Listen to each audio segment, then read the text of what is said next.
know, guys, that was a little crazy. But that was my shout out actually to Master of Flowers. Every time I hear the guy's handle, I can't help but think of Master of Puppets. You know, it in my head. I'm already writing lyrics for like the spoof or the let's call it the gaming homage for Master of Flowers. Yo, Master of Fluffers, he's rolling your skills, tracking your party, marking your kills. Like, I don't know. It's funny to me. And he's such a dwarven little guy. Or, you know what? I don't even know if he's little. He could be like 6'7". What the hell? He's on camera.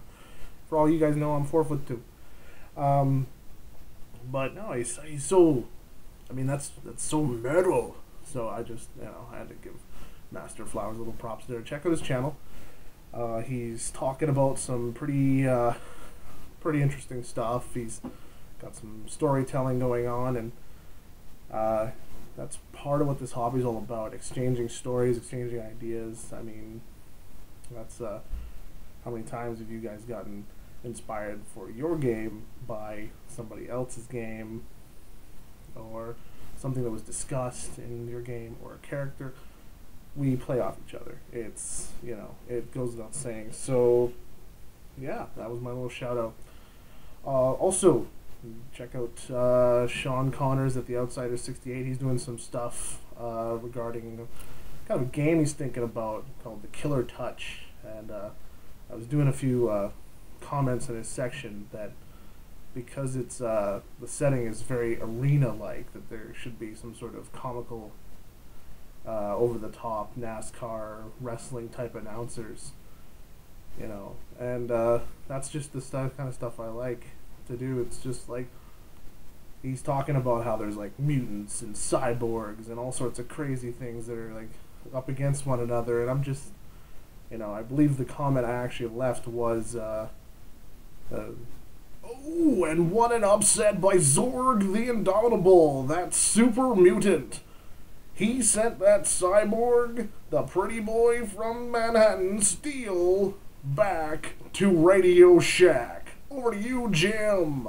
That sort of stuff. So, I don't even think he got that big of a kick out of it, because I think he's got this different mindset of the way the game goes, but that's what was in my head. So, even though we exchange ideas as gamers, we really don't see eye to eye all the time.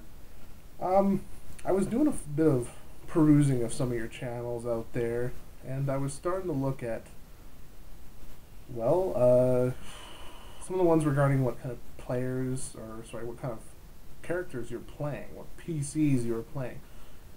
So it got me thinking, the hell have I played?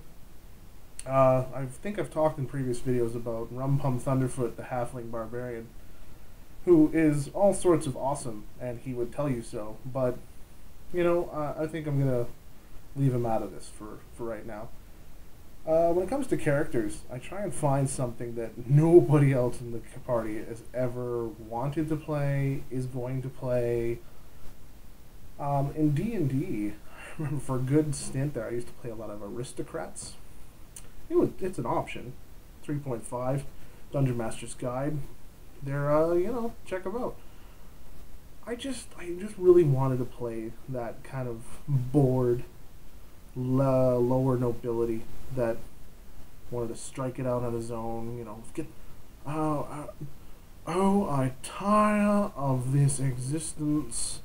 I need some excitement in my life. And trust me, they didn't talk like that, but just really hoity-toity, just up their own ass kind of mentality, and they just pal around. I believe I played dumb for like the entire time. I was playing, trying to be kind of a foppish, just completely ignorant, noble, when in all reality I had like crazy skills out the wazoo. I had ability to use weapons, but when it came to fight time, I was like, oh no, I ran and hid, and then like if an adversary actually did come to me and was out of the sight of the party and I had no other choice, I'd pull out my weapon, which I claim was like a family heirloom, and how dare I draw it for such drabble, some Such rabble, such dribble, disgusting creatures. How dare I sully my family blade on blah blah blah blah blah. So yeah, you know, slay the creature, wipe it off, put it back in the scabbard, and pretend like, oh, fantastic job, gentlemen. You've saved me yet again. I am so pleased to be your proprietor on this romp, this fantastic romp. You know, that's the way he'd talk. He'd just be really just pretend to be such a twit, and then all of a sudden, when it was too much to bear, I'd crack open all the skills, and you know, actually turn out to be kind of like a entry level fighter by the you know, I mean, we were all pretty much first, second level, so you know, entry level fighter, and you know, did some nice stuff, helped out the group, and then it shifted away from being so poncy, and he became more of like a sophisticated, you know, fighting nobility. So I wanted to be very proficient in combat. So kind of like a, I don't know, a Western European samurai. Not a knight, but like a Western European samurai. Just very strict code and these sort of things. I mean, it wasn't, and I just wanted to portray that sort of character, but I wanted to wait for the right time, and also, if I pretended like I was easily intimidated, and you know, that they would just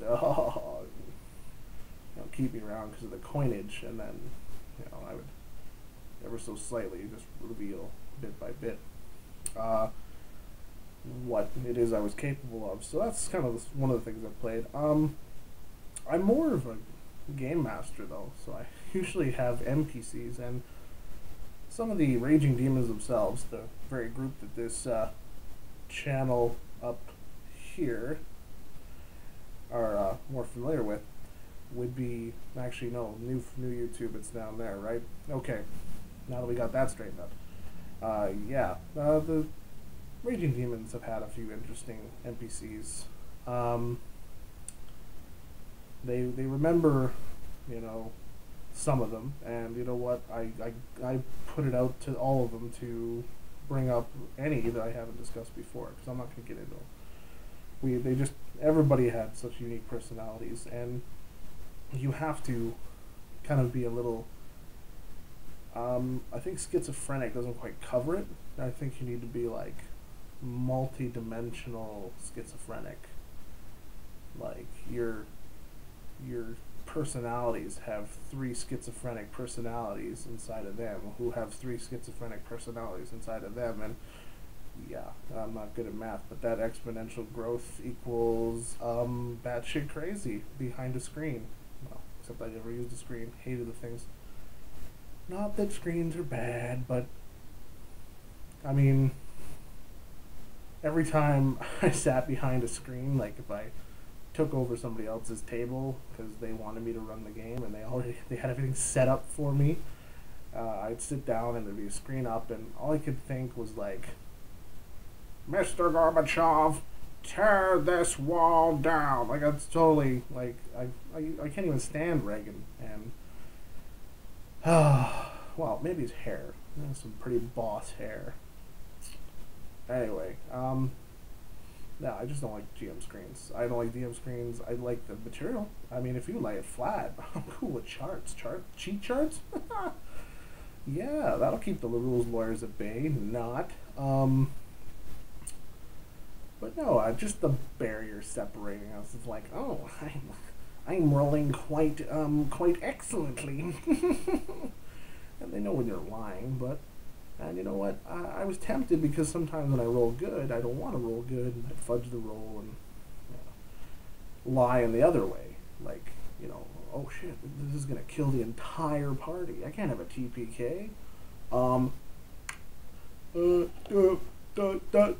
That's a one. Yeah, no.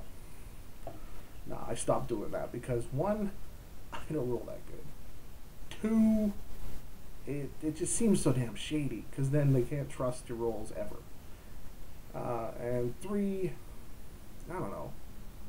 Maybe it's because it's become something of a symbol of the negative connotations and stereotypes of our hobby. You know, I mean, look at the old '70s commercials for D&D. Oh, you're adventuring in a dark and dank dungeon. Will you survive? Only your dungeon master can tell you. From behind his signature TSR screen. No. Stop. There's books, and if you really want to keep something to yourself, notebooks are cool. Notebooks will do well. I see that like laptops are kind of becoming the new DM screens because, well, you can't see what's on my webcam. I don't know. I never really had any time for them. If you do, great. Like, fill your boots. Like, go to town. But good 3-ring binder laid flat on the table. You know, if your roles are affecting the game, you're the game master. You can say, you know what? I'm a game master, and I'm saying that my role is to the negative, to the detriment of my game, and I am going to re-roll. That's simple. Now, you can't do that the other way. You can't be like trying to make your roll better. You can basically take a mulligan and make your roll worse, I think, because it's one thing if a player, or even you doing an attack, if a player does well in a roll, it doesn't necessarily torpedo your whole campaign. If you do well in a roll, you can destroy a party, and you can destroy a game because you destroyed the party. You know, it's the old poem goes, for want of a nail, ... a war was lost. If you're not familiar with that one, please look it up. It's pretty much exactly what I'm talking about. Just think about it as domino effect. But yeah, kind of players, things I like to play are outlandish characters. I like to play Star Wars. I like to play R2 droids. Simply, or things that just don't speak English at all, because I'm completely cool with just sitting there and knowing what I want to say and then trying to convey it through role-playing and gibberish, you know. Although I'm not very good with the R2 droids and the beeps, you know, just...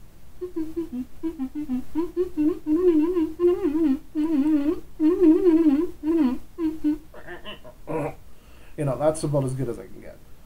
So, but, you know, if somebody in the party understands binary, you just pull a little notepad and you write down what it is you're saying. And, you know, sometimes it can be very comical, because sometimes what everybody thinks you're saying is something very important, and you're really just making a comment on something that is completely irrelevant. Well, I remember we were all in Tatooine. Oh, big surprise, a Star Wars game that takes place in Tatooine. Anyway, just, you know, kind of sick of that sandy little spot in in the galaxy. It's, you know, it's the galaxy's equivalent to Arkansas, and everybody wants to go visit.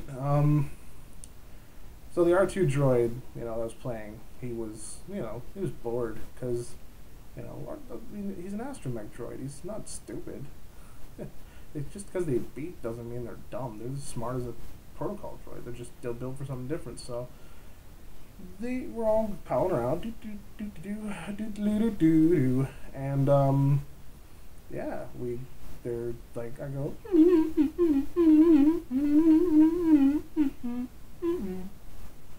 and the one guy that speaks binary, you know, he understands me. So he goes, he's like, what'd you say? I'm like, you really want to know?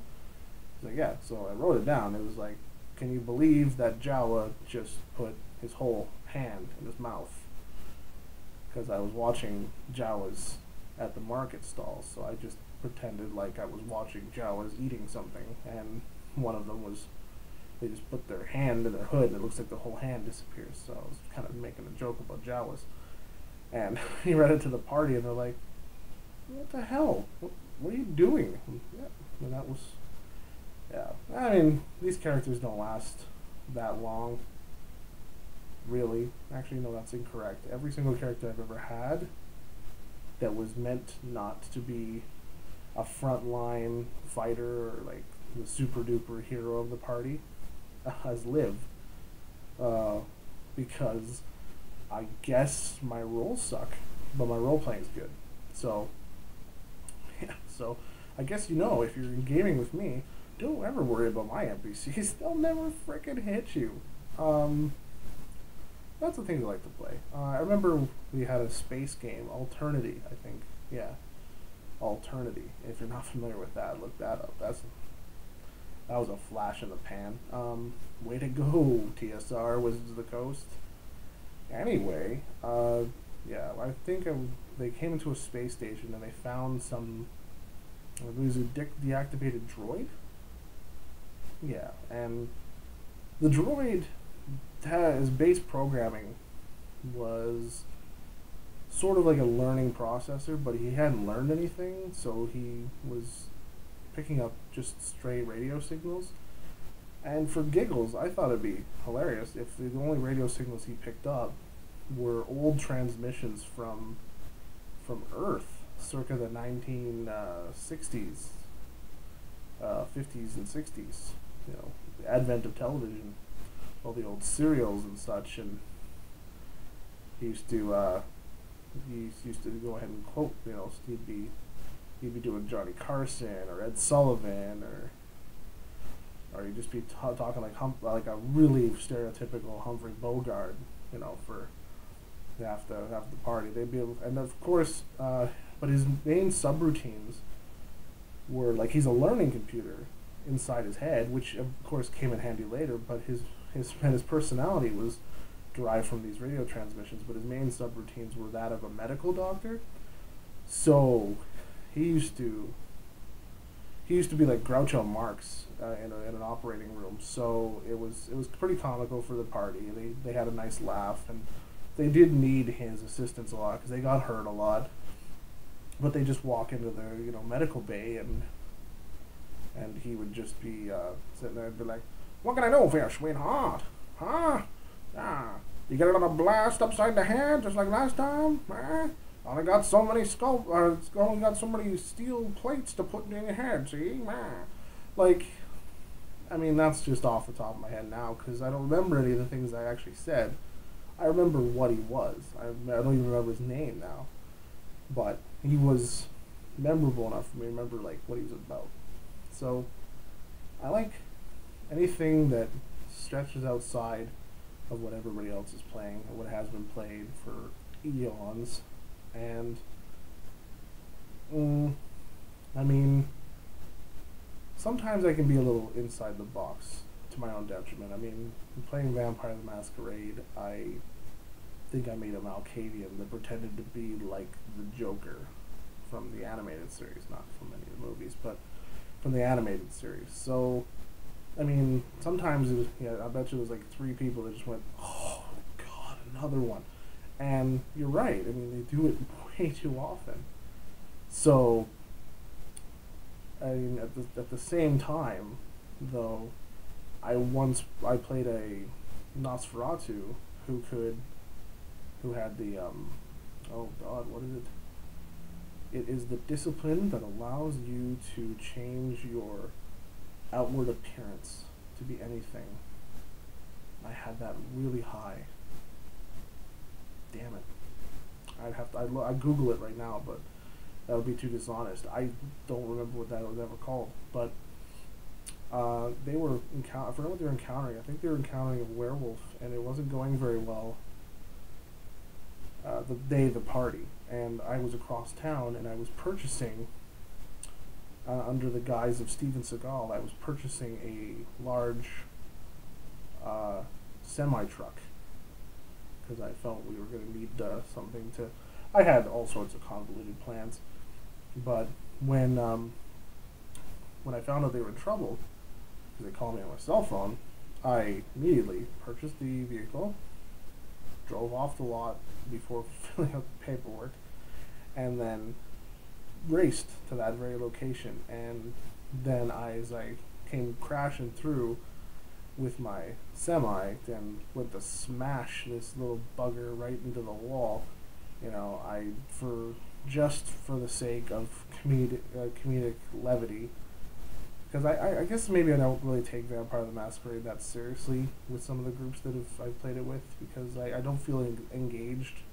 I don't feel like I don't feel like I'm immersed in the world like I am when I play.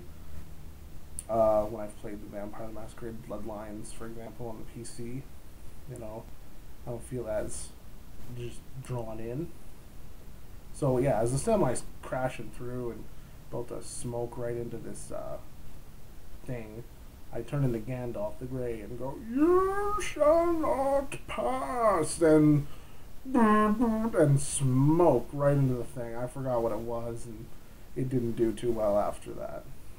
From what I understand, I think the Sabbat started up a game in the city that featured that exact same thing, hitting people with cars and smashing it into the wall as a fun game, you know, point system and all that.